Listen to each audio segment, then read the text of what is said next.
Hi guys, this is Sai Kumar Kortewada. In this video, we will learn about more deep concept of ng-onchanges and what are the tweaks we can see whenever we are implementing an ng-onchanges with an object whenever we are doing a parent-child communication.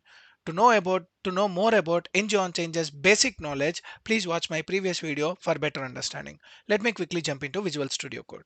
Here we have implemented a ng-onchanges with all the different scenarios, how to handle them and how to access that particular values in our ng-onchanges and how to handle all the error scenarios for that ng-onchanges. So now we will see what are the different cases or the scenarios where ng-onchanges will behave in a different manner and it will create a lot of confusion for the developers. So let me go to the parent component and remove all the unwanted code which is not required as of now. Let me go to the app.component.html and remove all this meters value related stuff, and also let me remove this title and then go to the ts file and let me remove this ng-onchanges code or the logic, and let me remove this input decorator and go to the HTML, remove this content and go to the TS and remove all the values which are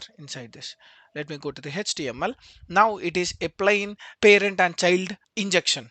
Now let me go to the child.ts and create one input decorator which will accept a object into our child component which is passed from our parent. For example, let me create one input decorator which will accept one variable that is nothing but a person info, and this will be something like an object. So let me give an any, and now let me save this.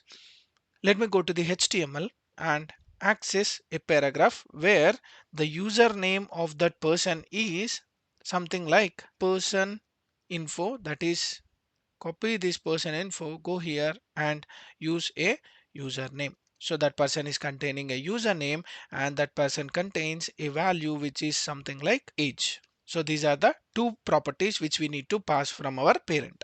And now go to the parent.ts. Let me create one person object which is having a username as Sai Kumar and age as 20. Save this and pass this person object to my child component by using a property binding. Let me give a property binding which will receive this particular value, that is nothing but a person object, and that has to be passed to this person info, and paste here, save this.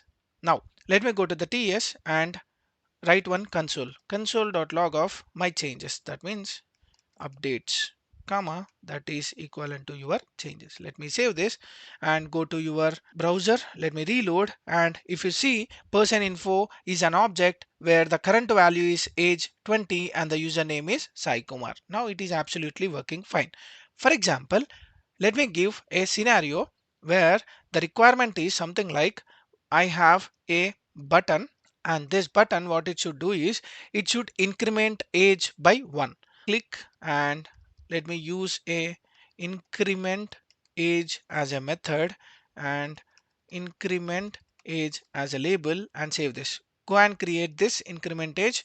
So let me use increment age, and what it should do is it should increase the person's age plus 1. That means this dot person object dot age, the previous age plus 1. This is what I want to do. That means whenever there is a event happened on that increment age, the age should be incremented by 1 for that person, and then that person object will be changed and that person object will be passed to your child component, and the child component should render the current value which is already incremented, and also these changes should be triggered. Let me go here and now clear it off, reload. If you see, first time it called and it is showing the first change as true and my username is Sai Kumar, age is 20. This is absolutely fine. Let me clear it off. Now whenever I click on increment age, my age should increase by 1. Let me click on this and it has been incremented, but if you see, there is no on change triggered. The value is getting updated but the on change is not triggered. But as per our previous video, whenever we change any of the input decorator, then that value should be trigger that on changes event. And let me try again. Click on this. Nothing is happening on the on changes. Why it is and what is the reason behind this. Let us understand about this. Now we are assigning or updating the property of an object by using a assignment way. That means directly we are assigning the property to that. For example, the same situation I can do by reassigning a new object. That is something like this dot person object is equal to my previous values of that person object, which should be overridden with my age property, that is equivalent to this dot person object dot age plus 1. So this is also one of the way. The only difference between the above and the below syntax is here in the spread operator, it will always create a new object and assign that values to your current object, that is person obj. Let me save this and go here, clear it off. And now when you click on the increment, it is updating the value. At the same time, it is calling my updates, which is something like an on changes. And if you see, this is my current value and this is my previous value. To make it clear, I'll give a complete context of this. So for example, whenever you want to update any value inside an object or inside an array, always go with the creation of new object or new array by using a spread operator or any other mechanisms like object.assign and object.create. Anything will work out. But you have to create a new reference and assign that new reference to your current object, which is passing to your child component. So this is creating a new reference and passing to the child component. Why we need to send a new reference? The only reason is ng-onchanges will not check the values. It will only check the reference change. If there is any reference change to this particular value, then only it will try to re-trigger that ng-onchanges lifecycle. This is very important, and it will be a confusion scenario. You may not able to catch that scenarios, or you will not understand why this is happening inside the ng-onchanges. We have faced this in our real time situations. So that is the reason I want to explain you, especially on this ng-onchanges, the tweaks which will be happened whenever we are doing ng-onchanges. So it is always a mandatory thing where you have to create a new reference whenever you are having an object or any array.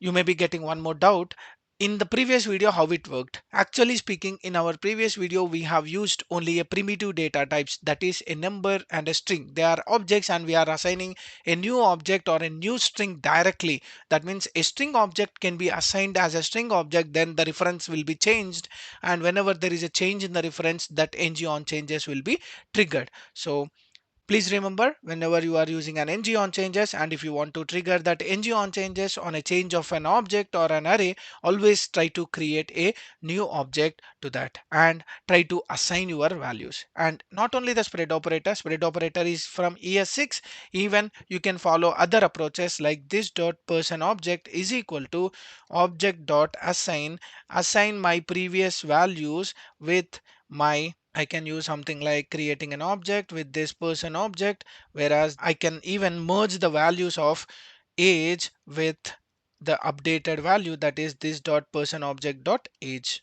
plus 1.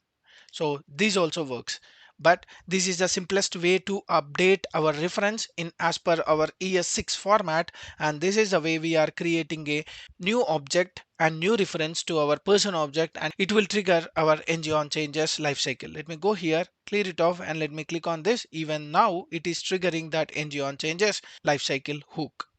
To understand more about how to create different objects and what is the difference between a spread operator, assign method, and how many ways we can create a new reference, so please watch my JavaScript objects tutorial. So to understand more about these objects, I'll provide the series link in my description. Please watch that so that you will be getting strong understanding on this object and the references. Hope you like my explanation. If you like my video, like, share, subscribe to my channel for more updates. Signing off. Thank you. And also, I want to let you know about Techzette. Techzette is a platform on Medium where you can learn all the backend stuff. Mainly, it is focused on the Adobe Experience Management, Magento, as well as OSGI, along with the basics of Java.